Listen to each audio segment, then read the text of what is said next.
A measure of center seeks to identify the best estimate of the value at the center or middle of a data set. This is the C in CVDOT. There are 4 different measures of center: mean, median, mode, and mid-range. When rounding measures of center, carry 1 more decimal place than is present in the original set of data. Make sure you do not round until the final answer. In the formulas that we'll see on this slide, the Greek E looking letter represents the sum. It's actually a sigma, but it denotes the sum of a set of values. X is the variable usually used to represent the individual data values. N represents the number of values in a sample. And capital N represents the number of values in a population. So, to find the mean or average of a set of data, sum up the data values, divide by the total number of things in the data set. For a sample, our notation for mean is X with a bar over it, and we read that X bar. For population, our notation is the Greek letter mu. 5 students in a class have the following test grades. Find the mean of this population. So, since this is a population, we're going to use mu. We add them together, 95 plus 89 plus 74 plus 52 plus 91. Since there are 5 of them, we're going to divide by 5. And that average or mean is 80.2. We also have what's called a weighted mean. A weighted mean, it allows you to find an average, such as we do for your final grade, where test grades are 15% of your grade. Your final exam is 25% of your grade. Daily grade, or the average, is 15% of your grade. So that is a weighted mean. Find the weighted mean for 3 exam grades, 85, 90, and 75, with weights of 20, 30, and 50 respectively. So to find a weighted mean, we're going to take the weight and we're going to multiply it by the data value that it corresponds to. So 20 went with 85. And then we're going to add the next weight, and we're going to multiply that by the data value it corresponded to, which was 90, plus the last weight times its data value, 75. And then we'll divide by the sum of the weights. So add up the weights and put those on the bottom. So 20 plus 30 plus 50. Now when we compute that, we get 1700 plus 2700 plus 3750 divided by 100. And finish adding those up, divide by 100, you get 81.5.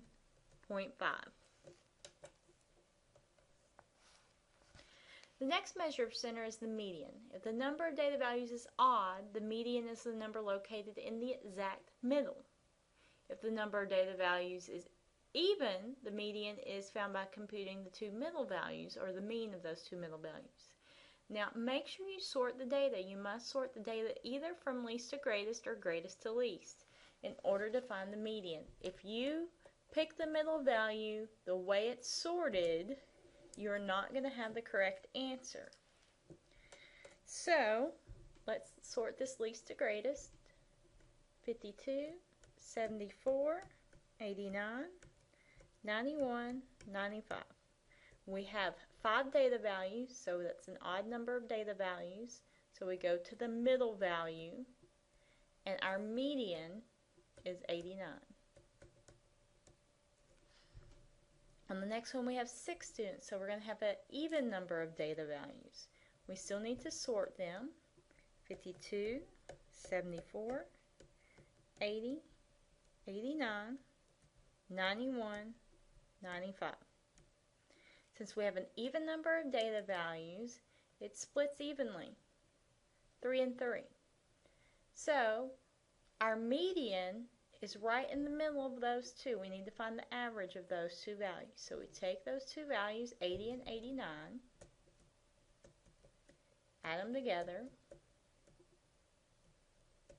and divide by 2. And that's 84.5.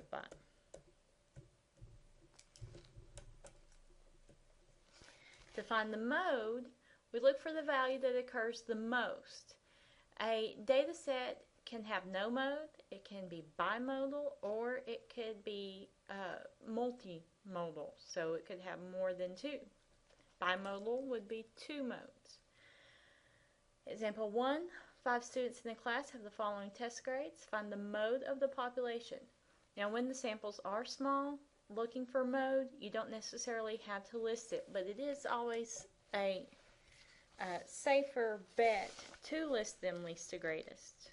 So 52, 74, 89, 91, 95. We do not see any repeating values, so this data set has no mode. No repeating values, no mode. Example 2, let's try to find the mode of this one without writing it in order, because again on the mode it's not as important as it is on the median. On the median you must write your data set in either increasing or decreasing order in order to find that median. Okay, we have 8 students. Let's look at our list. 95, 89, 88. We have another 88, 80, 74, 52, 91. The only one that repeats is 88. So our mode is 88. And the last one, we have 9 students. Finding the mode, 95, 89, 88, 88 repeats twice, 80, 74, 52. We have another 89, 91. So the mode here, there are 2, and those 2 modes are 88 and 89.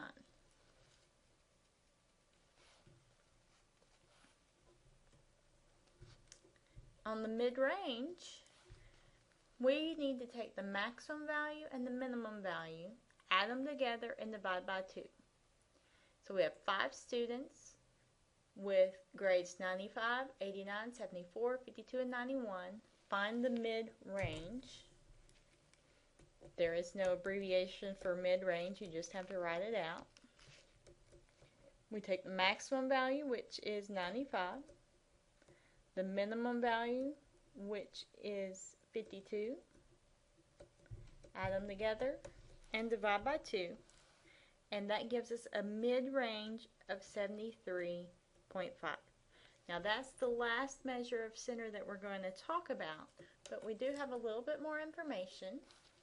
One is that the mean is sensitive to extreme values, to outliers. Sample means tend to vary less than other measures of center.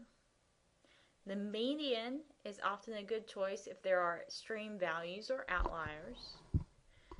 The mode is good for data in the nominal level of measurement. So if you have data that's nominal, you always want to use the mode to find a measure of center. And the mid-range is rarely used. For the list of zip codes, we can find measures of center such as mean and median. Explain why the mean and median are not statistics that accurately and effectively serve as measures of center for these values. And what measure of center should we use? So, the mean and median, if we were to find the mean or median of a list of zip codes, are we actually finding a value that tells us anything? No, because zip codes are nominal data. They're names for certain areas in our country. So, we would use mode to represent the measure of center for a list of zip codes. And the reason being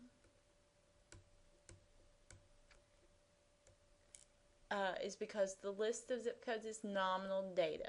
So we use mode with nominal data.